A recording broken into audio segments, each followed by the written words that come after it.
Műsorunk mai vendége Gál Károly parlamenti képviselő. Tisztelettel köszöntelek, képviselő úr! Én is köszöntöm az Erdővidék TV nézőit. Nem sokára meghatározó esemény lesz a közösségünk életében. December 1-én a parlamenti választások. A gyakorlat azt mutatja, hogy a fiatalok kevésbé vesznek részt a választásokon, hogy fontos lenne, hogy a fiatalok is minél nagyobb létszámba eljöjjenek. A válasz az egyszerű, hiszen mindannyian tudjuk, hogy a fiatalok részvétele nagyon fontos, viszont azt is tudjuk, hogy nekünk az idősebb generációnak már egy rutin, hiszen mi már többször részt vettünk a választásokon, 1990 után számos választás volt, amelyen részt vettünk és az RMDSZ-re szavaztunk. Éppen ezért a fiatalokkal már régebb, a mandátum elejétől elkezdtünk egy párbeszédet, megkerestük őket, megkérdeztük ők, hogy mit szeretnének, mit várnának itt Baróton és Erdővidéken a politikumtól, az RMDSZ-től, és sikerült kialakítsunk egy nagyon jó kapcsolatot, segítettük mindazon kezdeményezéseiket, amelyek az ők igényeiket kielégítik, és ezért úgy érzem, hogy ennek a kapcsolatnak a hozadéka lesz az is, hogy aktívabbak, részt vesznek és részt vettek a baróti erdővidéki társadalmi élet számos területén a munkába, és igen, a választások is hozzátartoznak ehhez a társadalmi aktivitáshoz, és remélem, hogy nagy számba megértve a választásokon való részvétel szükségességét részt fognak venni. Az RMDSZ mit ajánl a fiataloknak? Tehát mi az, amin változtatna a meglévő gyakorlathoz képest? A Józan ész programjával az RMDSZ első helyen fogalmazta meg a fiataloknak és a fiatal családoknak a segítését. De valójában csak a program része a diákoknak a jövőjének a meghatározása, hiszen a fiatal korba lépve mindazok a dolgok, amelyek az a tudás és az a felhalmozódás, ami például a liceum években történt, az meghatározza a kezdő fiatalok életét. Nem választanám szét ezt a két periódust, hiszen miután leérettségiznek, miután szakmát tanulnak, vagy elméleti liceumot végeznek, az utána való periódus meghatározza majd az egész jövőjüket. Ezért az RMDSZ azt is megfogalmazta, hogy a diákoknak a tanulása, a felkészítése hogyan történjen. És itt gondolok elsősorban a szakoktatásnak a megerősítésére, hogy miután elvégzik a fiatalok a tanulmányaikat, munkahelyhez jussanak, felkészültek legyenek a munkaerőpiacon, és ezáltal itthon találva munkát tudjanak elhelyezkedni a társadalomba. Másfelől viszont azáltal, hogy leérettségiztek és egyetemre mennek, tanulmányaikat folytatva, ha lehet magyar nyelven, egy más típusú szakmába, egy más típusú végzettséggel találjanak csak itthon munkát, és értékes részei legyenek a társadalomnak. Hiszen innen kezdődik minden. Fiatalok nélkül nincs jövő, nem lesz építkezés, és ilyen szempontból az RMDSZ megfogalmazta a fiatal családoknak a segítését. És itt előkelő helyen van az a gondolatunk, hogy javítsuk a fiatal családoknak a lakhatási feltételeit, könnyebben és olcsóban jussanak bérlethez, de ugyanakkor más típusú segítséget is kapjanak, mint az elmúlt 4 évben, csak az RMDSZ kezdeményezésére például 2 típusú hitel lehetőséget is kaptak a fiatalok. Az egyik a Student Invest, hiszen a tanulmányi elősegítést volt ez a hitel, a másik pedig kamatmentesen a fiatal családok úgymond elkezdik az életet. Nem nagy volumenű, egy kisebb volumenű hitelt kapjanak, de ismét kedvezményesen. A korábbi kormányok viszonylag nehéz helyzetbe hozták a vállalkozókat, két szempontból is. Az egyik, hogy folyamatosan nőttek az adóterhek, és a kilátások szerint ez nem is fog javulni, sőt, tovább fognak emelkedni az adók. A másik pedig, hogy a közszférához képest elég előnytelen versenyhelyzetbe kerültek a bérezés tekintetében. Az RMDSZ programja mit mond a vállalkozókkal kapcsolatban? Egyszerre két kérdés is elhangzott. A kérdésnek az első fele az adópolitikáról szól. Mindenképpen a vállalkozásokat kell segíteni, a magánvállalkozásokat, hiszen ők generálják azt a jövedelmet, amit később az állam vissza tud osztani azokra a szolgáltatásokra, amelyeket biztosít. Tehát adóbefizető vállalkozások nélkül megszakad az a lánc, amely úgy a tanügyet, egészségügyet és más szolgáltatásokat finanszíroz. Itt teljesen egyértelmű, hogyha a gazdasági élet lelassult, és látjuk, hogy az elmúlt években a gazdasági növekedésnek a mértéke csökkent, akkor gazdasági élénkítő csomagokra van szükség, amelyben teljesen egyértelmű, hogy az adóemelések negatívan fognak hatni a vállalkozásokra. Tehát ilyen szempontból inkább adókedvezmények kellenek, és pályázati lehetőségek a vállalkozásoknak, hogy versenyképesebbek legyenek, és tudják modernizálni a termelési kapacitásokat. Tehát ez a mi meglátásunk. Viszonylag magasak a bérek a közszférában, és ugyanazt a bért nem tudják a vállalkozók ugyanazért a munkáért adott esetben. Igen, hát ilyenkor az történik, hogy az állam, mivel összeszedi az adókat, utána a szétosztás, a befolyt adónak, hát az egy kicsit könnyebben megy, igaz-e? De ne felejtsük el, hogy az elmúlt években ez főleg a minimálbérnek az emelése és a közszférába való fizetések emelése az egy kulcsként hatott az egész gazdasági rendszerre, hiszen ahogy emelkedtek a fizetések az állami szférába, úgy húzták fel a magánszférába is a fizetéseket. Tehát ezt az állam az elmúlt években ilyen stimulensként használta a bérezések növekedésére. Viszont a magas bérek okoztak problémákat is a magánvállalkozóknak.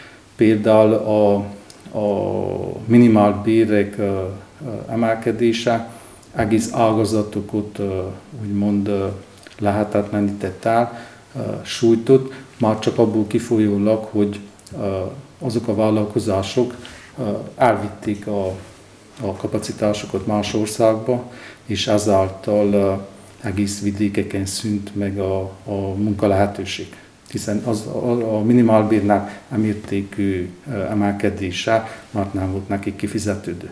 És nem is az a probléma, hiszen mindannyian azt szeretnénk igazán, hogy a bérek növekedjenek, hogy tudjunk felzárkózni az uniós bérekhez, viszont az történik, hogy a peremvidékeken megszűnnek a munkahelyek, és lehet, hogy az országos statisztikában máshol a nagy gazdasági központokban születnek úgy munkahelyek, amelyek magas végzettséget kérnek, de a vidéken megszűnő munkahelyeket azok nem tudják kompenzálni, és azok az emberek, akik kevés iskolazottsággal dolgoztak, azok nem tudnak elhelyezkedni a nagyvárosokban születő, magasabb tanulmányokat igénylő munkahelyeknél.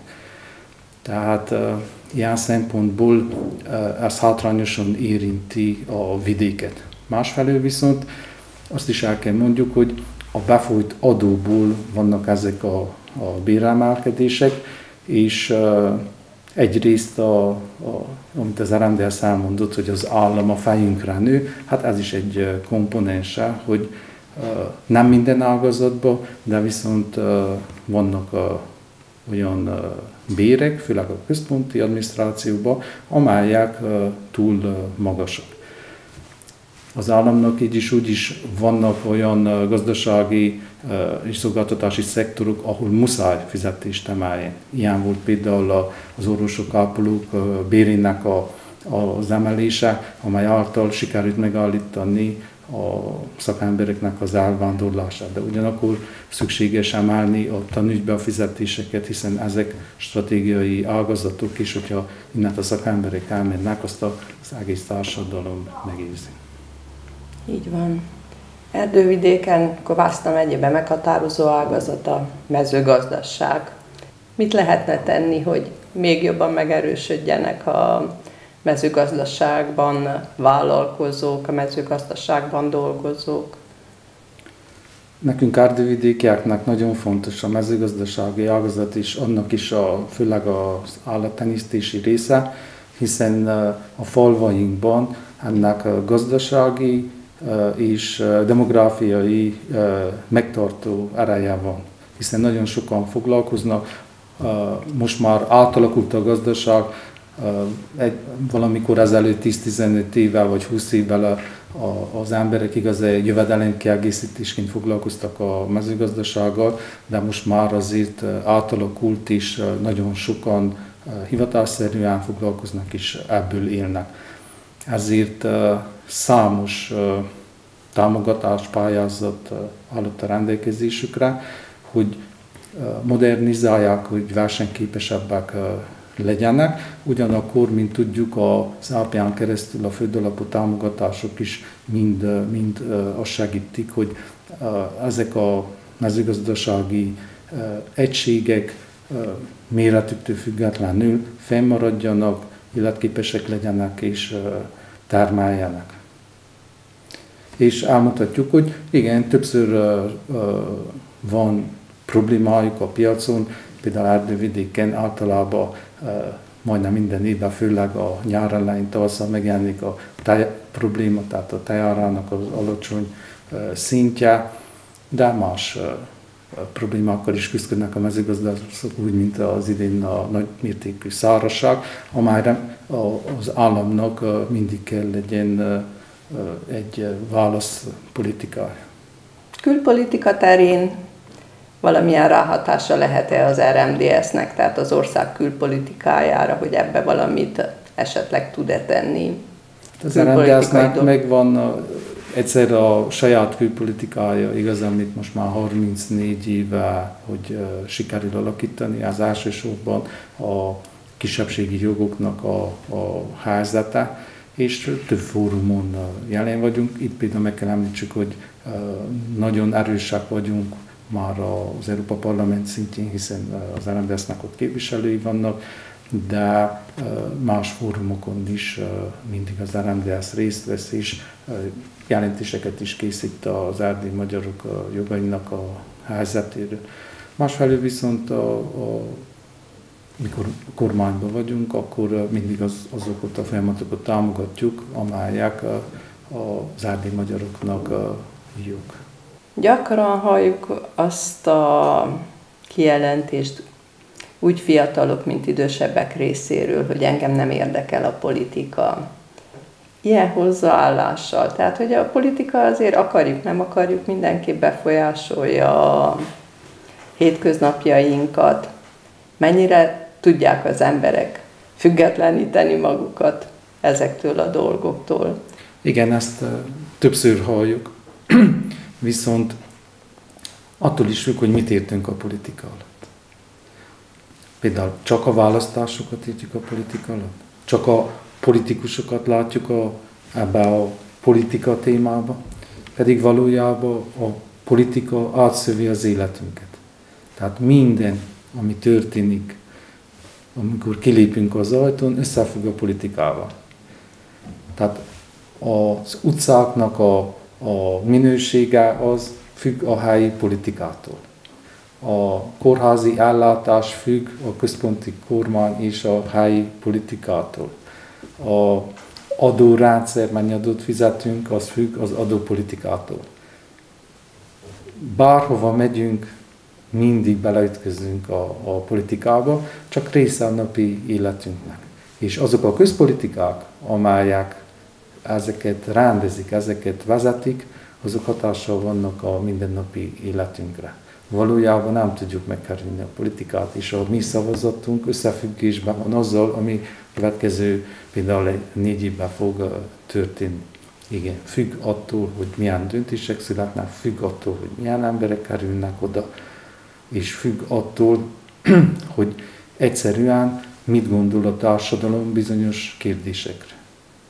És legfőképp az lenne jó, hogyha a fiatalok is egyre többen tulajdonképpen érdeklődést mutatnának ezek iránt, a dolgok iránt is. Ez nagyban függ tőlünk felnőttektől is, hiszen a fiatalok, a gyerekek otthon szocializálódnak, az iskolába szocializálódnak, a társadalomba szocializálódnak. Hogyha az oktatás és az iskola felkészíti őket erre.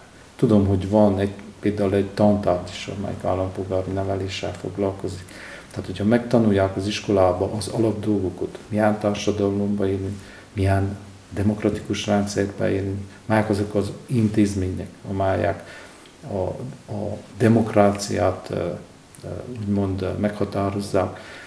Ha megtanulják, mi a parlament, mi a kormány, mi az államelnök, kinek mi a hatásköre, hogy történik a hatalom megosztás a demokráciában, a törvényhozást, a végrehajtó hatalom és az igazságszolgáltatás között. Tehát egy szóval kell egy politikai kultúra, amelyet meg kell tanulni. Mi tudjuk, hogy a mai társadalmunknak nagy része még a kommunizmusban szocializálódott, egy diktatúrában. És az elmúlt 34 évben mindenki meg kellett tanulja magáéval, kellett tegye, nem csak az intézményeket. Különben azért van egy román mondás, amely azt mondja, hogy vannak intézmények, de azok nincsenek a társadalomban elfogadva, elmélyülve. És ehhez is idő kellett. A társadalomban is, amíg a demokratikus intézmények megerősödtek, amíg az állampolgároknak a demokratikus hozzáállás, az attitűdje megérett. Tehát a választásokon való részvétel, ez egy fokmérője annak, hogy mennyire szeretjük ezt a társadalmat, amelyben élünk. Hiszen az elmúlt a második világháború után Kelet-Európában számtalan esetben az emberek fellázadtak a diktatúra és a kommunizmus ellen. És 56-ban Magyarországon, a szolidaritás mozgalomban, Lengyelországban, 68-ban a Csehszlovákiában első helyen szerepelt igaz a kérések között a szabad választások. Tehát a lehetőség, hogy szabadon, senki által nem kényszerítve kinyilvánítsák az állampolgárok az akaratukat, hogy kik vezessék, kik legyenek azok az emberek, amelyek meghatározzák az életüket. Most a jelen pillanatban ebben élünk. De azt is el kell mondjuk, hogy veszélyek is leselkednek a demokráciára. Tehát a közöny, az érdektelenség, a részvételnek az alacsony szintje, ezek mind veszélyek. És a társadalmunk nagyon gyorsan átalakulhat. Nagyon könnyen megváltozhat. Átmehet egy diktatúrába, átmehet egy autoriter vezetésbe. És ezek veszélyek a demokráciában. Nem csak itt nálunk, hanem az egész világon. Bizony. Akár uniós szinten is igen, felmerülnek ezek a problémák egyre inkább. Igen, hiszen a szabadság az olyan, mint a levegő, amely körbevesz minket. Tehát szaktalan, íztelen, nem érezzük a súlyát, csak létezünk benne. De hogyha azt elvesszük, igaz?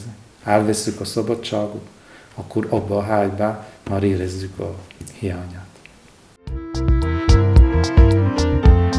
Készült az RMDSZ megbízásából.